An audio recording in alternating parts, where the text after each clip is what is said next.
life update. She said no. Some secret projects I have, relationships. I'm back on this nonsense again. It needs to stop. Hey, hello, how's it, YouTube fam? Welcome to A Girl Named Cassidy, and if you are new, how's it? I'm back on this nonsense again. It needs to stop.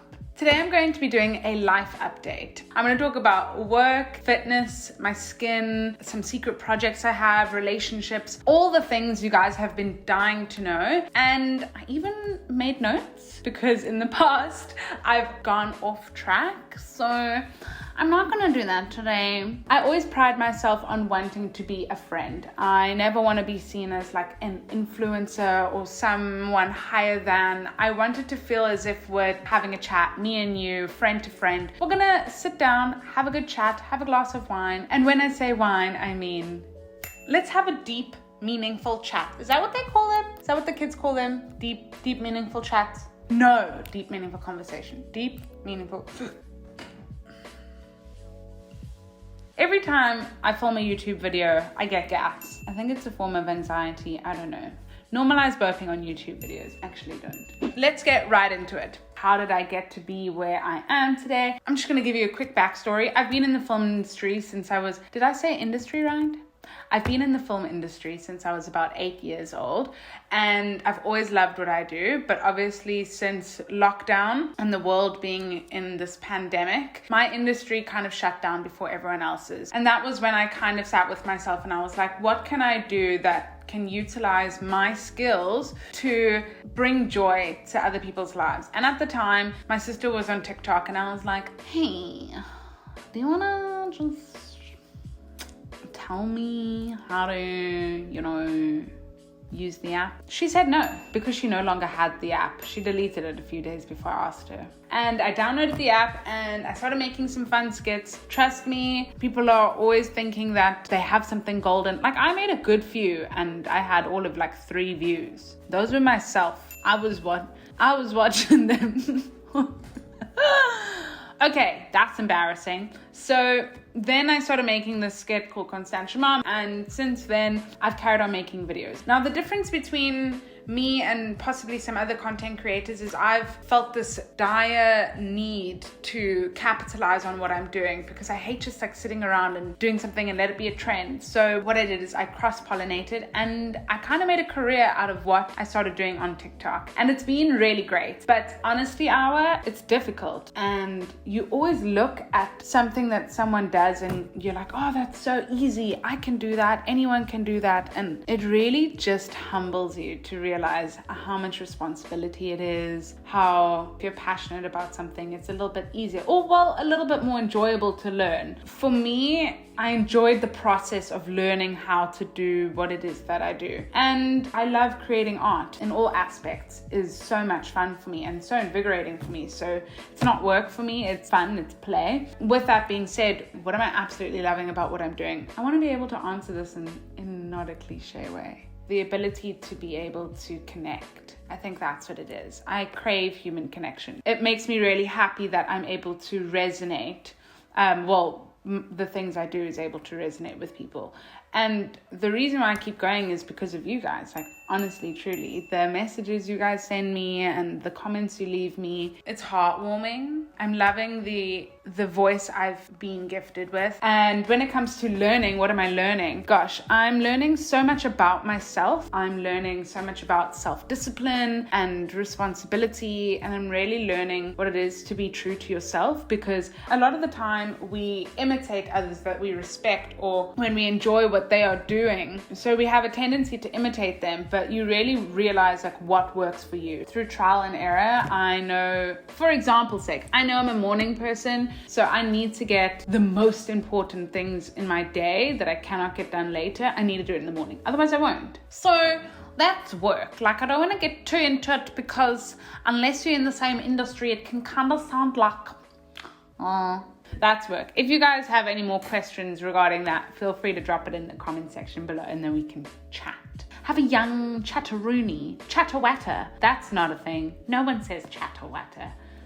Stop it. I'm gonna say it now, it'll work. Okay, something I get asked a lot is fitness. It's so weird because I actually try not to post a lot of fitness stuff.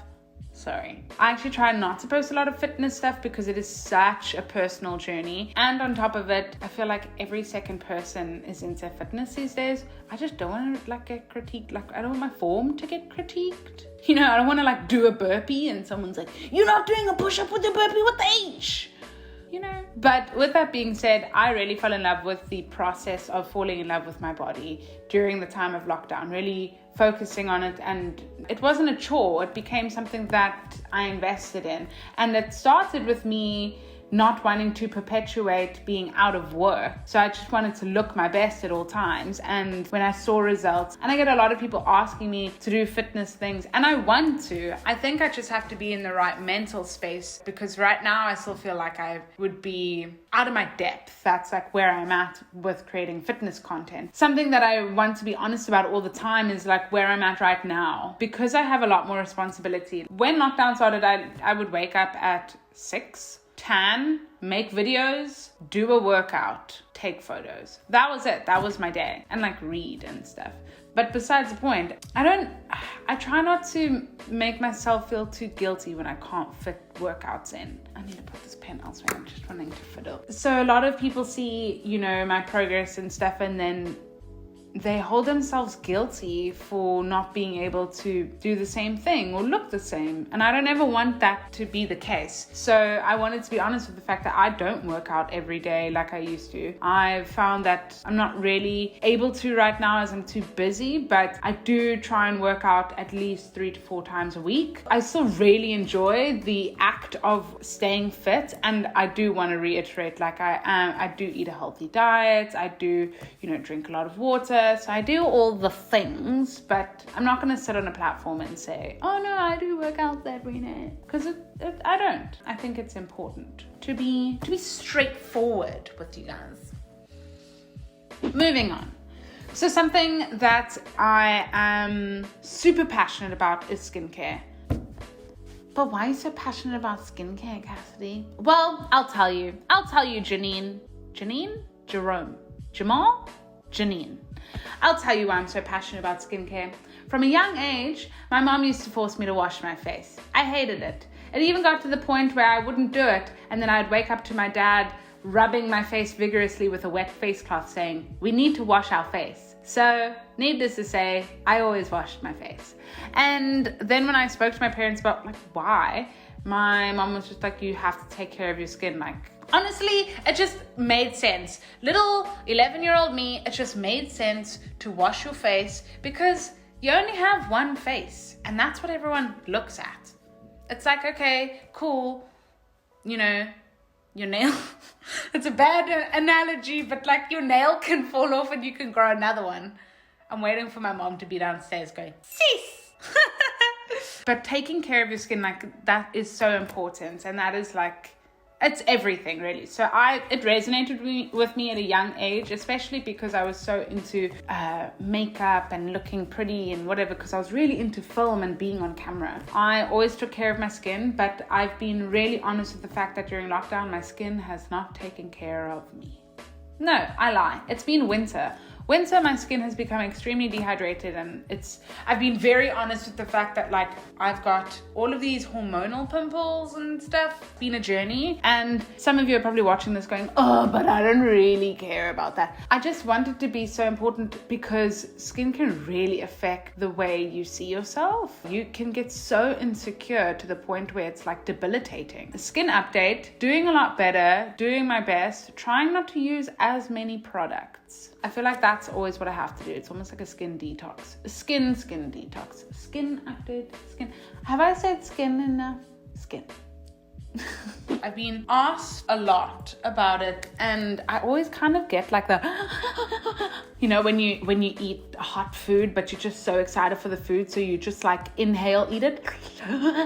Well, yeah, that's how I am when people ask me about the relationships in my life when it comes to who's Harley, who's Jack, who's Constantia mom, do you have a boyfriend, do you, like, people will always ask these really intimate questions, and I answer them every now and again. For me, I just wanted to to like lay it all out and say that it is an incredibly personal aspect of my life.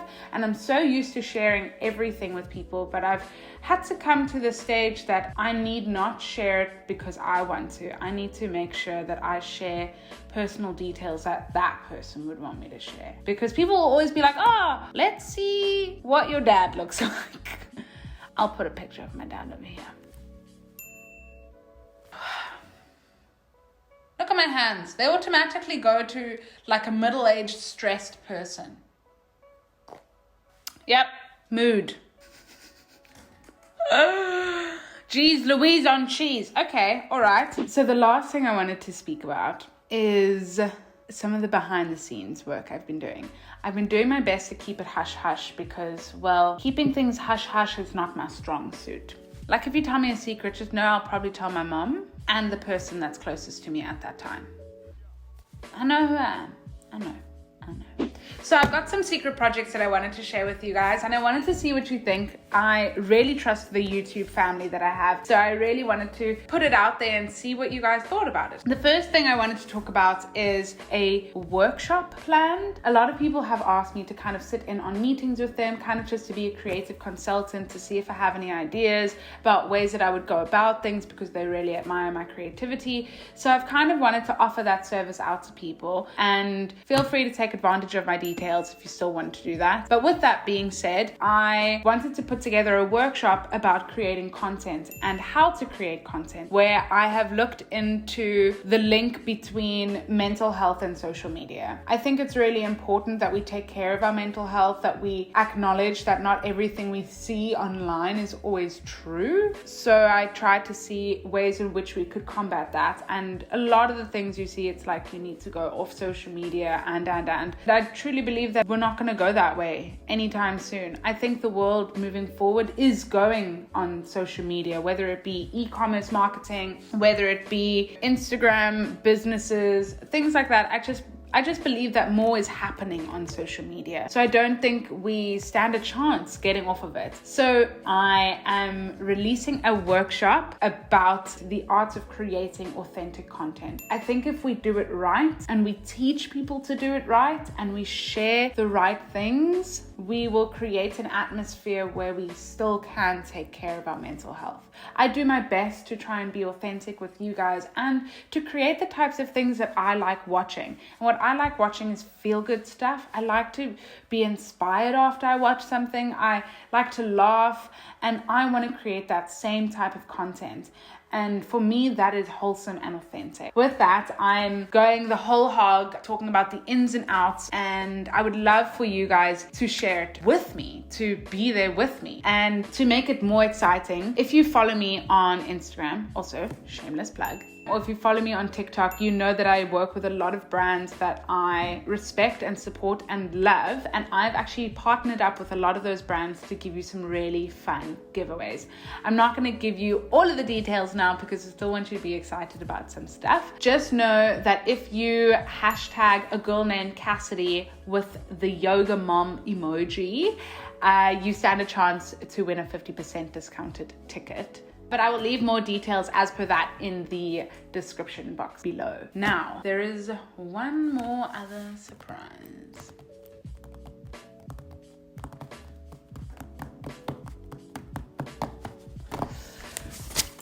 Excuse me. The last and final surprise, which I'm not going to go into too much detail, is that I am putting together a merch line. A lot of you guys ask me where I get the things that I get and how I do certain things. So I've taken all of those questions and created my own to give to you. That's all the information I'm going to give you, because I want you to be excited about the things. I want you to want to know more. But I also want you to have a guess at the type of merch I'm going to release. Even if you're not taking a guess, what you would love for me to release. I want to utilize this platform as something where we can talk openly and honestly and say, hey, I would love it if you tried this. I would be super keen if you did this. And I want to be able to make this about a relationship which we share. If you want to see anything else, please let me know in the comment section below and I will be sure to do that. It was really really fun having you guys here. Thank you for coming to my beautiful space and sitting here with me and listening to my life updates. Things can be overwhelming. Please don't get me wrong. They can be so overwhelming. And I'm not going to sound like that life orientation teacher you had in grade 6 that told you to breathe. Breathing is important, don't get me wrong, but sometimes it's not what you want to hear. I've always been so transparent with you guys. I wanted you to hear my voice in which I say that it can be difficult, but push through it because it is so rewarding at the end.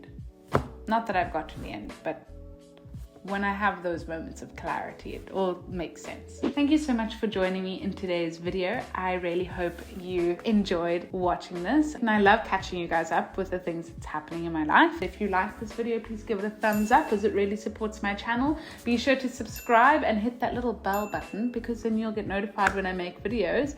And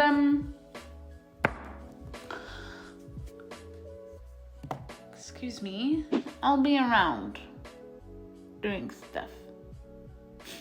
Cheers, guys.